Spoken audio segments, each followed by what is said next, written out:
bad trades for them on the initial, but they do have mostly Brawl. They have the cap advantage.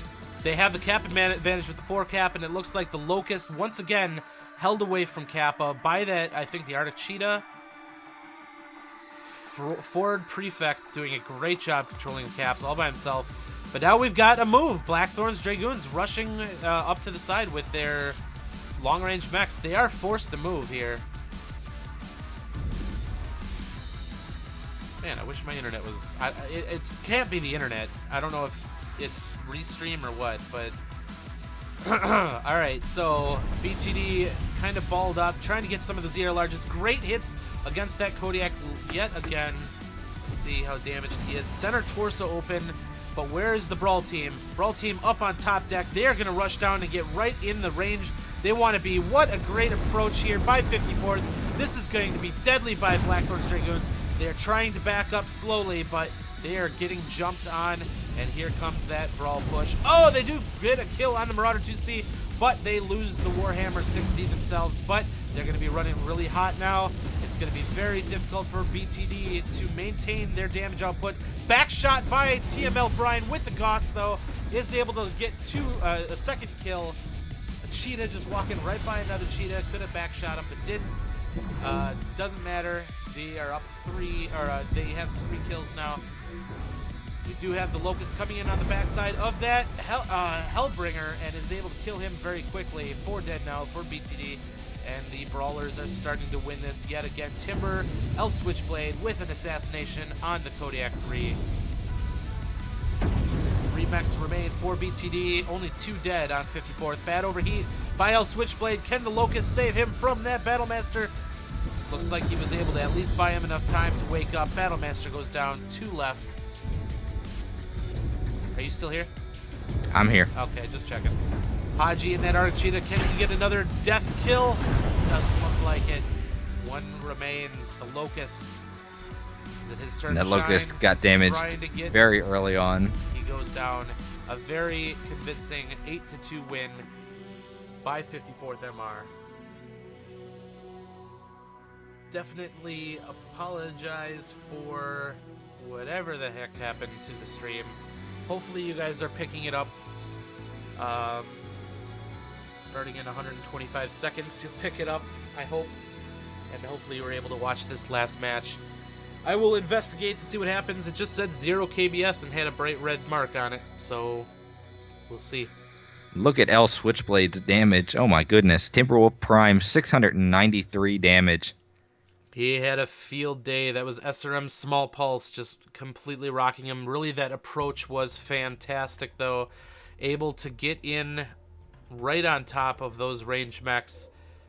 I don't know if they ever showed that they were Brawl until the very last moment. I think they lulled BTD into false sense of security that they were playing up against, you know, mid-range or long-range. And then excellent maneuvering by 54th, coming in from on top. Yeah. Closing the gap before even taking a shot. If you're BTD, though, you have to realize that as a long-range team, you need to at least contest the caps enough that you hold even. You can't let it get out of hand like that, because then you're forced to push. And combine that with the fact that you've only been trading with 2 Kodiaks would tell you, hey, the other 6 mechs on their team can't trade. That's why they're not trading. So yes, they were winning some of those initial trades, but only against 2 mechs. You got to be able to realize, hey, only 2 mechs, versus 8 right now. They've got the cap lead. They're setting up to receive a push, and we need to do something to counteract this sooner rather than later. Unfortunately for Blackthorn's Dragoons, it was too little, too late. Absolutely. And the other big story, of course, as you were saying, with the cap control, that Locust never stood a chance against that Arctic Cheetah. He just lost the fight repeatedly against that Arctic Cheetah. Great heads-up play by that Arctic Cheetah, locking it down, allowing for the 4 cap, which is amazing. A 4 cap with a Brawl team and just partial range. Those lights did a lot of work to force BTD into moving. BTD is going to have to try and figure something out on the light front, or maybe don't bring Locusts anymore. Start bringing some lights that can win Jenner and Arctic fights. Cheetah are typically what we see. Because they have enough firepower to win over a cap. Yeah. I mean, you might even see like a Wolfhound or something like that. But yeah, they need to evaluate their light situation, try and figure out if they can control the map. If you're running a long-range deck against another long-range deck or against a brawl deck, you know, you're trying to go for long-term fight here. You're not going to win this in a couple seconds. And the only way you're going to be able to do that is if you have a good light situation to control those caps. Because they couldn't control those caps with their bodies in the position they were in. They had no visual against anything but Theta. And Theta is the only point they controlled. Yep. Taking a look at the replay. Go ahead. I was going to say the only other option is to sacrifice a heavier mech to try and help control the caps. As soon as you do that, you put yourself in danger of being pushed. Absolutely. They got some good hits on that Kodiak. That's when the call was made. 54th with an amazing approach from on high. BTD falling right into the trap. I like how just condensed they were, getting in a single file. They did get discovered, but only one mech could shoot at them. Breaking left, getting in on their backsides, and the response to this charge seemed very slow. Everybody does have, you know, their finger on the S key, but the delay before they started, the sense of urgency, and the lights right in on the backfield. Look at that Locust right in behind the Hellbringer, able to get a lot of early back shots. He was cherry CT. I don't think he really got hit anywhere else on his mech before he ended up going down. And this one was over pretty much before it began. As soon as BTD lost those light fights, and as soon as BTD moved up in that close range. And if you can get those light mechs in behind some of these large laser boats, you know, you're going to basically ruin their effectiveness because they have to twist to spread the damage. Otherwise, you're just a 1 or 2 shot kill. As soon as you twist, I mean, you're playing with lightsabers now. You're spreading your damage everywhere. You've just crippled the effectiveness of that mech. Even if you don't get the kill, just by poking them in the back a couple times, you've basically taken them out of the fight. And you can do that against a couple different mechs. You could put one shot into a mech, and then on your next cooldown, just put it into another mech. Both those mechs have to twist now because they're taking that back damage. Absolutely. And the other thing I think of is if BTD was forced to move up as a mostly, if not all, range team, you need to not worry about sitting behind cover like this. Power position, get up against the wall, add that extra little space between you and them or something. You can't be hiding behind cover when you've got mostly range against like their 2 Kodiaks. They had to have figured out by then that the only thing returning fire was those Kodiaks, and that there could have been brawlers on the field still. Go in, trust that you're going to be able to land your shots, trust that you can armor share, trust that you can punish anyone that peeks. If you hide behind everybody hiding behind the same rock, never is a good idea, especially with those builds. Yeah, I would agree 100% there. Some things for Blackthorn Dragoons to go back and look at, and I think they look at maybe some of their positioning and, you know, basic stuff like that, just where your mech is in relation to your friendly mechs and the enemy team, and you get that sorted out, and suddenly I think you have a much better experience later on in the season. You know, you start winning some of these games. I don't think it was necessarily a skill difference. Like I said, again, drop 1, we saw Blackthorn Dragoons, you know, win, and it was close, but it wasn't, I think, fluky that they won. But the positioning that they had was clearly not at the same level as 54th, and I think that comes back to what you said in the opening. 54th has been scrimming over and over again, and a lot of this is just practice. It's just doing it. Their movement shows it. They have a rapport with each other. They're like getting in single file, like they're filing in with each other. They're always like one step behind each other, and just they're a giant fist moving into the fight. That is a good sign of people who have played with each other quite a bit. And 54th's practicing has definitely paid off. I'm going to be interested to see. Division C this season is going to be exciting. You've got Kong, you've got Eyes making its debut, which has some solid players in it. Is that like Sustained Eye Contact and crew, I believe? Let me bring up the team here. We can take a quick look. You've got, bring it up as well. It just looks really solid top to bottom. I don't see sustained eye contact on that team there. Okay, maybe I'm thinking of somebody else. Eyes is Natrid.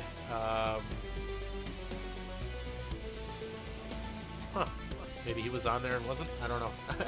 Either way, Eyes making their debut. Solid players all around.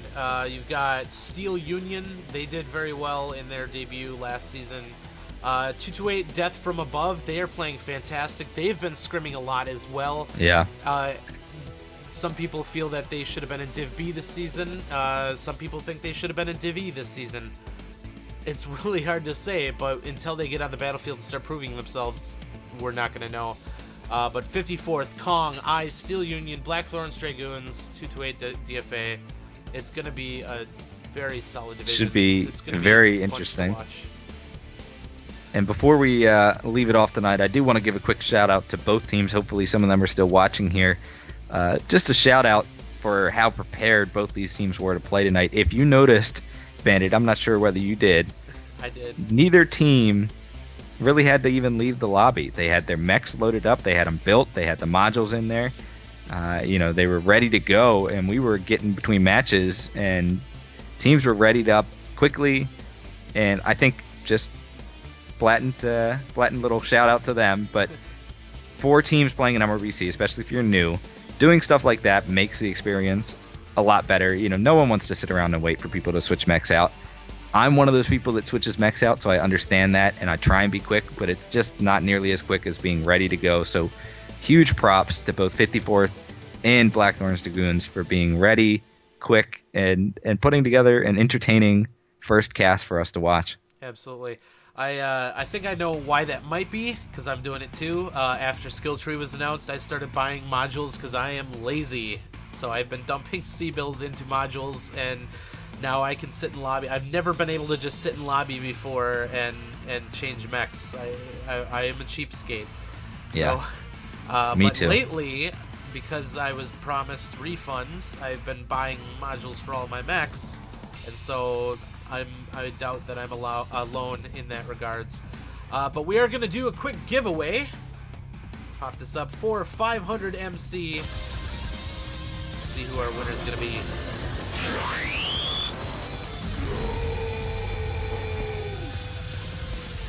I do have a cold today, so apologies if I sound all extra nasally, more nasally than normal. And apologies again for whatever the heck happened on the stream. It just straight up died on me. OBS was working fine, it just said 0 KBS. And the winner is the Raging Wampa. 500 MC will be sent to you by BanditP17. Make sure you follow me. And let's do one more. Let's do one more, huh? Yeah, well, it wouldn't be an MRBC season if we didn't mess up a stream. So last season was an aberration. We understand that. You apologize for having such a good year last year. Yes. So we made it up to you. No radio casts. A half of a radio cast. That's not even a radio cast. It's just radio silence there. Yeah, I had no audio or whatever. Yeah, you're right. And the winner of the second 500 MC code, RJ Base 3, and it is RJ Base, not RJ Bass. RJ Base 3, you win 500 MC. I will message that to you after the stream is done. I'm gonna call rigged on that one. That wraps this one up. Good first cast besides the technical difficulties. Great match to watch. Good first drop by Blackthorns Dragoons, but 54th coming out hard for the remainder of those drops, winning it 4-1. I think 54th likes to brawl. I think 54th likes to brawl too. Somebody's gonna have to figure some stuff out, for sure. Yeah. Coming up, a couple of quick things here. Let me bring it up. We have a couple more casts coming up. We will probably be casting next week. We try to do at least one a week. But there are other casters for MRBC. So upcoming shoutcasts on the 13th, Aces Wild versus 2323 Reggies. I believe that's going to be El Switchblade. Division D cast by El Switchblade. He was the commander of 54th. There you go. He's a good caster. You should check him out. He hasn't done too much, but I think he's going to be doing a lot more. And then on the 14th, New Texas Mercenaries versus the Cadre. That should be a fun one as well. So catch those upcoming casts. We are posting the schedule, of course, on MRBCleague.com. It's in the main schedule. If it has the Twitch icon, it's being cast. Also posted up on Reddit. And, gotta throw this in there, competitive forum has been added to MWO Mercs. Go there. Participate in some of the conversations. If you're a pilot that does not have a team, there is a hiring hall. You can check out the posts for some of the teams. If you find one you like, reach out to them. Otherwise, you can post in the pilot hiring hall your information, and teams will come. Did you just say pirate hiring hall? Pilot hiring hall. I call them pilots. Oh. They're mech warriors. Well, whatever. never mind. Pilot hiring hall for competitive play. Post it up there if you're looking for a team. Teams will come find you. There've already been pilots posting in there. Go join them. But that is going to be it for us today. I, of course, am Bandit B17. This is MDM0. See you guys later. Have a good night, guys.